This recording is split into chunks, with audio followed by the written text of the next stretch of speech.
देखिए बच्चों, ये काफ़ी इम्पोर्टेंट है। ये काफ़ी इम्पोर्टेंट है जिसको हम लोग बोलते हैं न्यूटन लेवेंटिस लॉ। ये क्या कर रहा है कि इसमें दो कंडीशंस होते हैं। इस बार भी मतलब लास्ट ईयर 2024 में इस पे क्वेश्चंस था जी मेंस में। तो if function phi x and psi x are defined on a b and differentiable at a point x belongs to AB and ft is continuous on phi A and phi B, then the differentiation of dy dx and integration of psi x and ft dt.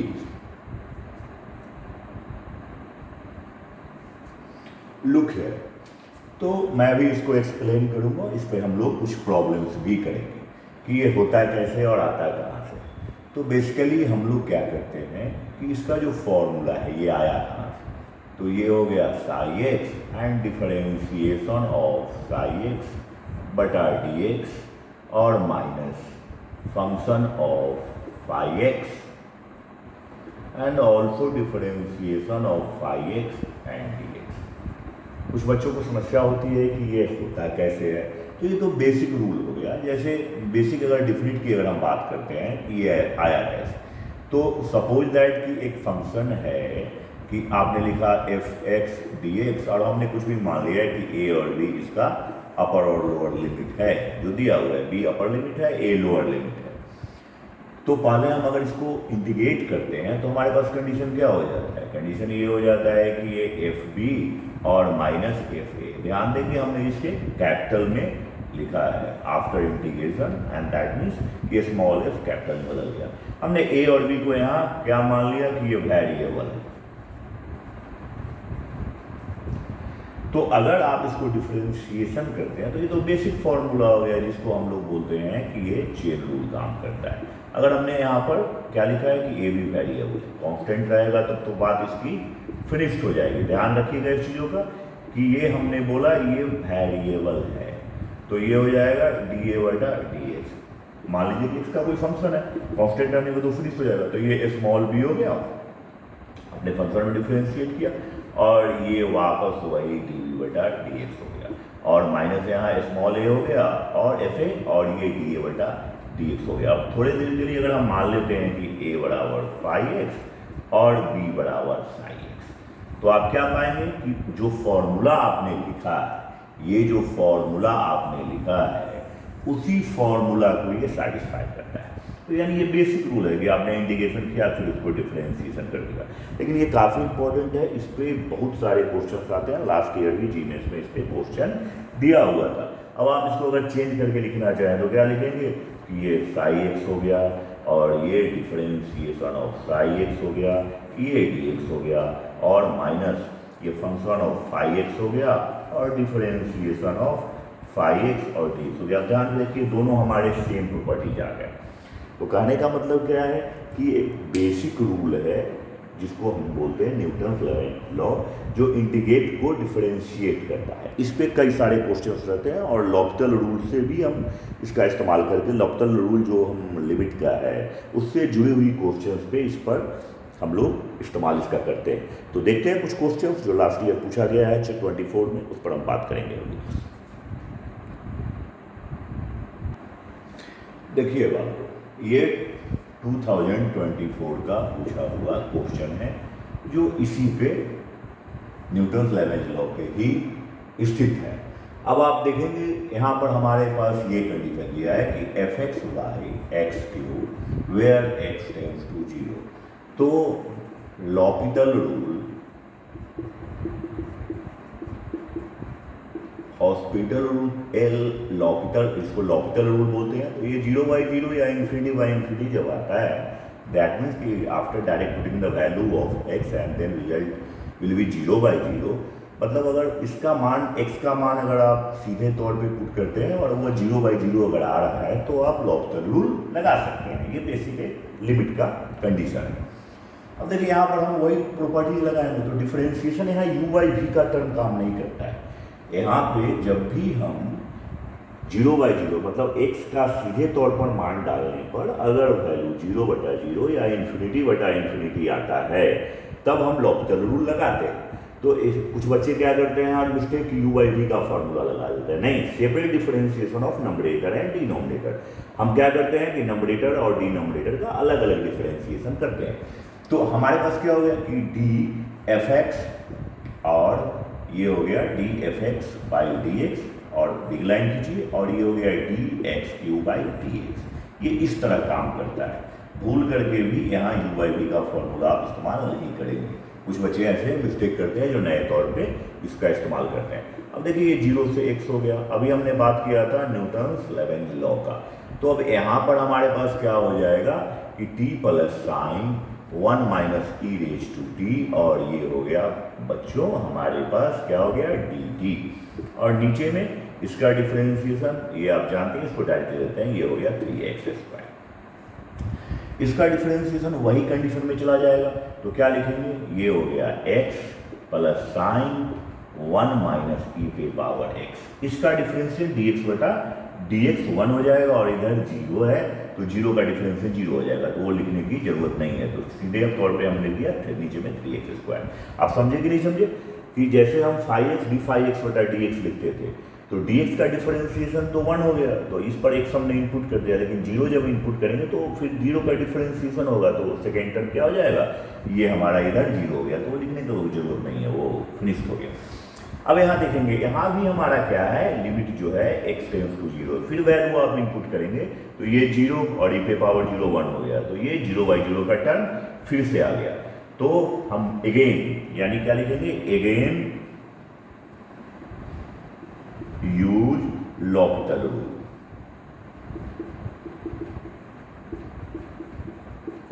Zero by zero का form यहां हमें फिर से प्राप्त हुआ, तो आप फिर से इसको डिफरेंशिएशन करेंगे, तो डिफरेंशिएशन क्या हो जाएगा इसका, अब इसका डिफरेंशिएशन हो जाएगा, मैं डायरेक्टली लिख रहा हूं चूंकि आप तो जान चुके हैं, ये हो गया cos 1 माइनस, और यहां पर क्या हो जाएगा, एक्सपोनेंशियल का डिफरेंशिएशन सेम हो जाएगा, और डिनोमिनेटर में क्या हो जाएगा, ये हो गया 6x, where the value limit क्या है, x tends to 0। x tends to 0 का मतलब, जो बच्चे लिमिट नहीं पढ़े होंगे वो समझ लीजिए, x टेंड्स टू 0 का मतलब होता है कि value of x near about 0, slightly less than या स्लाइटली ग्रेटर देन। क्लियर। अब अगेन अगर हम x टेंड्स टू 0 डालते हैं तो लुक हियर, ये हमारा क्या हो गया, ये कंडीशन गौर करेंगे, cos 0 1 हो गया, लेकिन यहाँ पर -1 प्लस -1 0, फिर से 0/0 का टर्म आ रहा है, तो आप क्या करेंगे, अगेन फिर से डिफरेंशिएशन करेंगे, तो यहाँ क्या डिफरेंशिएशन हो गया, ये 0 हो गया, अब u इंटू वी में ये जा रहा है, तो यहाँ पर आप क्या लिखेंगे, फर्स्ट कंडीशन क्या करें, पहले आप इसका डिफरेंशिएशन, इसको ऐसे ही हम लिख दिए प्लस और माइनस e⁻x, cos का डिफरेंशिएशन हो गया माइनस साइन, और अगेन ये हो गया -e⁻x। दूसरे स्टेप में क्या हो जाएगा, cos जैसा है वैसा ही रहेगा, ex का डिफरेंशिएशन सेम हो जाएंगे, और नीचे आपका क्या हो गया, 6 हो गया। अब लुक हियर, हमारे पास जो कंडीशन आया, अब x टेंड्स टू 0 है, अब आप यहाँ इनपुट करके देखेंगे, अब गौर से देखिए, ये साइन 0 हो गया, फिनिश्ड हो गया, साइन 0 0 हो जाता है, यहाँ क्या हो जाएगा हमारे पास, लुक हियर, तो ये cos 0 हो गया, और e⁻0, तो ये हमारा क्या कंडीशन को देगा कि ये हो गया -1, और ये हमारा हो गया cos 0 की कंडीशन, u इंटू वी का फॉर्मूला आपने इस्तेमाल किया है, लुक हियर, तो ये तो हमारा नेगेटिव नेगेटिव पॉजिटिव हो गया, क्लियर। लेकिन अगर आप टोटल जो हमारे पास जो रिजल्ट आ रहा है, तो क्या आ रहा है, ये आ रहा है -1/6। देखिए बच्चों, ये भी जो है 2024 का क्वेश्चन है जनवरी का। देखिए ये भी न्यूटन 11th लॉ पे, चूंकि हम लोगों ने कॉन्सेप्ट पढ़ा है तो उस पर ये जानेंगे। तो अब हम बात करते हैं कि हमारा क्वेश्चन क्या है। तो क्वेश्चन कह रहा है कि लेट f फंक्शन जो है x का π/2 -π/2 के बीच में भी a differentiable function and such that f0 = ½ and if the limit x tends to 0 where the condition has given x0 to x ft dt ex² - 1 = alpha, then value of 8 alpha² = what। तो आप क्या करेंगे, सबसे पहले question लिखिए कि limit x tends to 0, और ये हमारा क्या है x इंटू 0 to x, और ये है ft, ये है dt। क्लियर। और डिनोमिनेटर नहीं, नीचे क्या दिया हुआ है, e x square minus 1 equal to alpha. Clear. मैं इसको ऐसे अंडरलाइन कर देता हूँ ताकि आपको समझने में दिक्कत ना हो। बेसिक कंडीशन तो हमने क्या बोला था कि after direct putting the value of x, यानी अगर लिमिट का मान सीधे तौर पर डाला जाए, अगर वो 0/0 आ रहा है तो आप क्या लगाएंगे, लॉपिटल रूल लगाएंगे। तो यहाँ देखिए, अगर आप x को 0 डाल रहे हो तो ये भी 0 हो रहा है, ये भी 0 हो रहा है, 1 - 1 e पे पावर 0 1, 1 - 1 0, तो ये 0/0 आ रहा है। तो लेफ्ट हैंड को पहले हम पकड़ते हैं, तो हम क्या करते हैं, लेफ्ट हैंड को लॉपिटल रूल लगाते हैं। तो LH यानी कि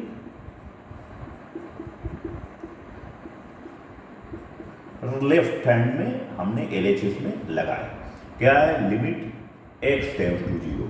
अब गौर से देखिए, यहाँ पर क्या है, सेपरेट डिफरेंशिएशन करेंगे तो ये तो u इंटू वी में जाएगा।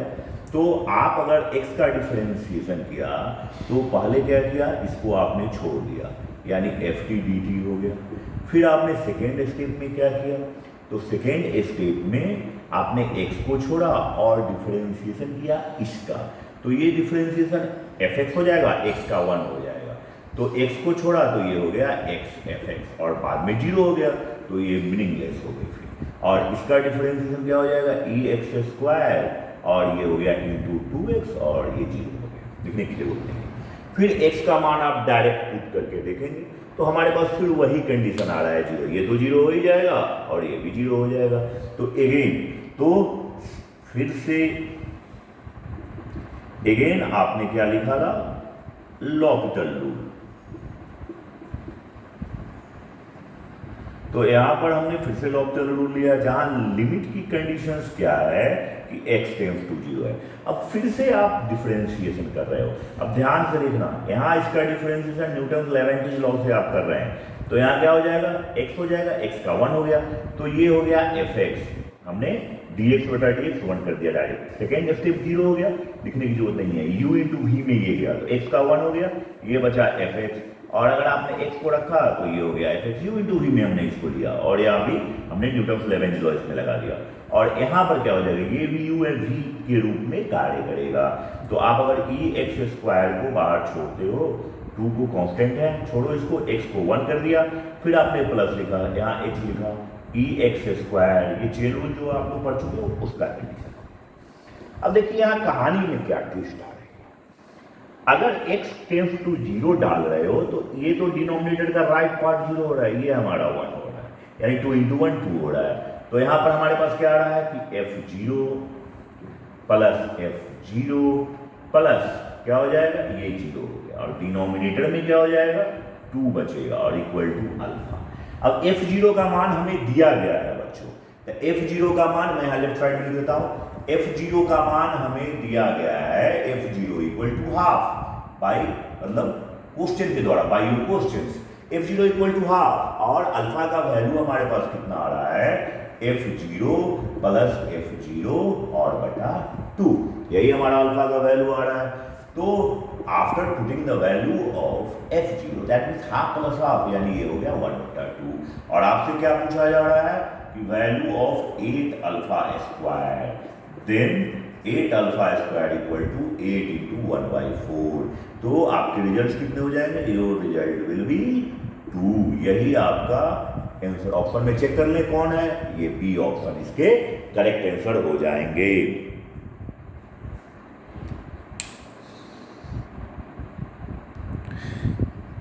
तो आज आपने देखा कि हमने न्यूटन्स लेवेंटिज लॉ पे काम किया, ये क्यों होता है, और ये बड़ा इंपॉर्टेंट है, लास्ट ईयर भी आया था। तो आप इस पर देखेंगे, हर साल इससे कुछ ना कुछ क्वेश्चंस आपको मिलेंगे जी मेंस में। तो क्यों होता है, कैसे होता है, सब पर हमने बात किया, प्रैक्टिस करें, काफ़ी क्वेश्चंस हैं इस पर।